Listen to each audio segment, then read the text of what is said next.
Welcome to This Explainer. Today, we're diving into a story called The Boy Who Never Gave Up.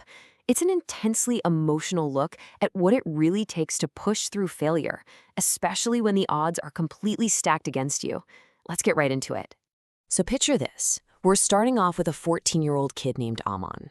Now, Aman comes from a background where money and resources are, well, incredibly scarce. He doesn't have the luxury of expensive clothes or brand new study materials, but what he does have is the sheer, unadulterated ambition. He's smart, he works ridiculously hard, and he is driven by this incredibly powerful dream to make something of himself. And, really grounding ourselves in this reality, understanding exactly where he's starting from, is absolutely crucial to appreciating where he eventually ends up. Just think about his morning routine. It perfectly highlights this massive gap in privilege that he faces every single day, just to get to class. While he's making this long, exhausting walk to school, lugging around a worn-out old bag, his classmates are arriving effortlessly. They're getting dropped off in expensive cars, riding in on nice bikes. And the source actually knows how Aman would watch them arrive, fully aware of this glaring disparity. But here's the thing. Rather than feeling defeated before the bell even rings, he just keeps walking. Total determination. It's this daily physical reminder of the uphill battle he's fighting, which really sets the stage for the academic struggles waiting for him inside. And that brings us to the real heartbreaking, inciting incident of our story. Once he's inside the classroom, his teacher announces a math test.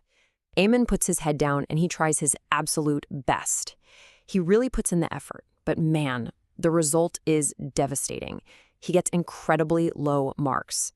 And to make matters worse, this isn't just a private failure. It turns into a public spectacle. Some of the other kids literally look at his score and start laughing at him, mocking him. I mean, imagine being 14, already acutely aware that you have so much less than everyone else in the room, and then having your absolute best effort result in being publicly humiliated. It is a crushing blow to his confidence. But right here, in his darkest, most embarrassing moment, he makes a choice. He chooses not to let this failure define him. The humiliation was very real. It brought actual tears to his eyes. And honestly, it would have been so easy and totally understandable for him to just throw in the towel right then and there. To just say, you know what, math or maybe school in general just isn't for me. But he makes this distinct internal pivot. He absolutely refuses to accept defeat. And that choice, that is the foundation for everything that happens next. Right after this crushing moment, a mentor steps in. After class, Aman's teacher pulls him aside and completely flips the script on what weakness actually is.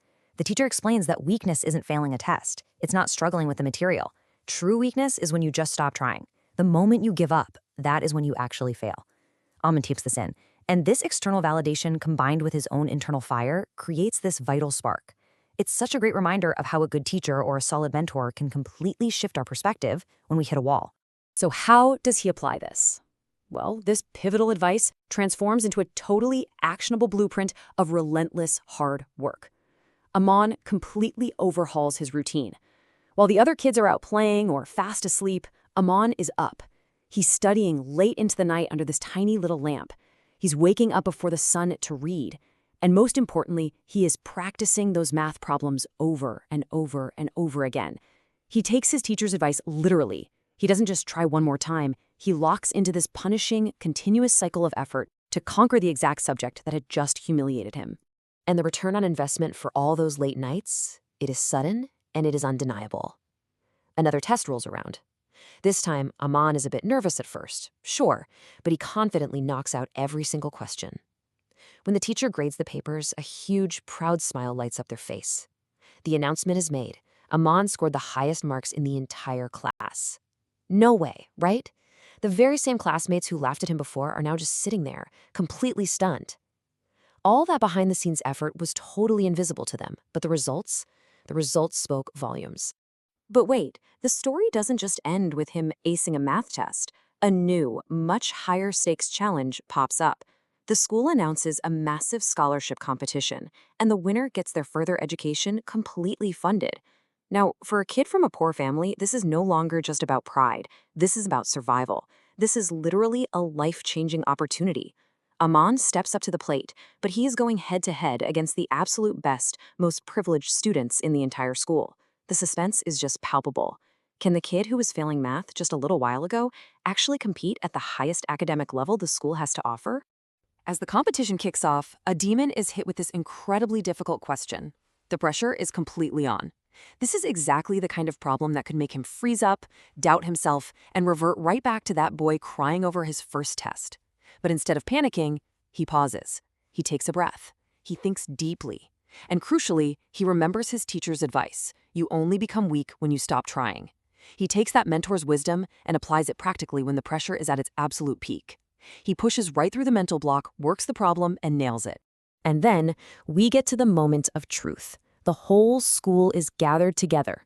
The principal steps up to the microphone, the room goes quiet, and he loudly announces the official winner of this highly coveted scholarship. The name called out? Aman. The crowd goes absolutely wild. Aman is completely overwhelmed with emotion, and his teacher, the exact person who pulled him back from the brink, steps forward to proudly shake his hand. It's a massive, monumental victory, because he didn't just beat the test, he beat the very circumstances that were trying to hold him down.